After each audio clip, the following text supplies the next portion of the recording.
Hi, எல்லாரும் எப்படி இருக்கீங்க? ஓகே, இன்னைக்கு வந்து நம்ம வீட்டுக்கு நிறைய கெஸ்ட் வந்திருக்காங்க. அவங்கள வந்து உங்களுக்கு நான் இன்ட்ரோடியூஸ் பண்ணி வைக்க போறேன். ஸோ இவங்க தான் அந்த கெஸ்ட். இதுல வந்து பாத்தீங்கன்னா இந்த ஒயிட் கலர் அதிகமா இருக்குது இல்ல, இந்த லவ் பேர்ட். இந்த பேர்டு வந்து தானாவே எங்க வீட்டுக்கு வந்த பேர்டு. ஸோ ரொம்ப நாள் எங்ககிட்ட இருக்கு. அதுக்கப்புறம் நாங்கள் நிறைய பேர்டு வாங்கி இறந்துடுச்சு. ஸோ அந்த பேர்டு மட்டும் இருக்குது.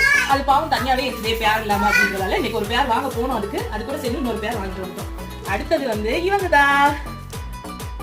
ஸோ ஃபிஷ் டேங்கும் பார்த்தீங்கன்னா ரொம்ப நாளாவே காலி ஆயிடுச்சு. காலியாக தான் வச்சுட்டு இருக்கிறோம்.